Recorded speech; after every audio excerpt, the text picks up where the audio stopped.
Graph y equals -3 times the cosine of 2 pi x plus 4 pi. First, let's get it in the appropriate form to compare and determine a, k, b, and c. Y equals -3 times the cosine of parenthesis. 2 times pi has to be factored out because that's what's multiplying x. But we have to factor it out of both two terms. So it's 2 pi parenthesis x plus 2, close the parentheses, plus 0. So a is equal to -3 out in the front. K is 2 pi that we had to factor out of the parentheses. B is -2 because we're subtracting b, remember? And c is equal to 0. Now, let's get started. The amplitude, this will have an amplitude. Cosine has no asymptotes. It's the absolute value of -3, so it's equal to 3.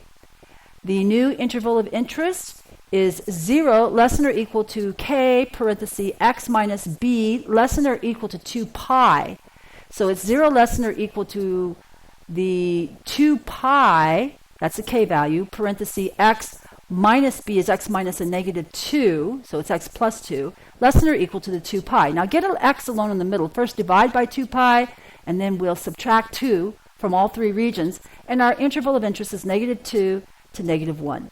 Our new period, x final minus x initial, is -1 minus a -2, so it's -1 plus 2. It's 1. It's a period of 1 unit. Very small, very short. We'll have to blow it up big so we can see it when we do the graph.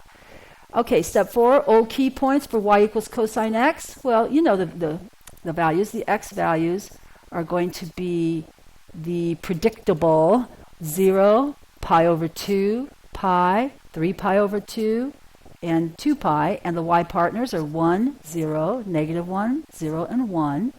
And then for the new key points, we'll have to use the fact that using the y equals -3 cosine 2 pi x plus 4 pi, we know that x new equals x old over 2 pi because 2 pi is our k value minus the b value, which is 2.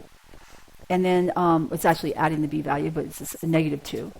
And then the y new is -3, the a value, times the y old plus c, which is 0. So we take each of the x's and we make this modification in each of the y's, and we'll end up with, for the x coordinate, -2, and then -7 over 4, -3 halves, -5 fourths, and -1. For the corresponding y partners, we have -3, 0, 3, 0, -3. Now when you do the sketch, be sure to make it a lot of room between -2 and 1, or -1, our interval of interest, -2 to -1. So we have -2 here, and then -1. Now cut it in half, and you'll have -3 halves in the middle. And then cut that in half, and you'll have -7 fourths, and cut the other side in half, you'll have -5 fourths. Okay, so now graph the points. First we have a point at let's see, well, of course, for the highest point is 3, the lowest is -3. So our first point, let's consider -2, oh wow, -2, -3, okay.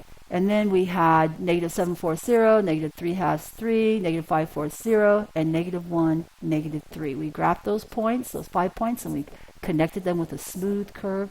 See, you see the consistency here? We're always putting the extreme left and the extreme right point, then we're cutting it in half, then we're cutting each of those intervals in half.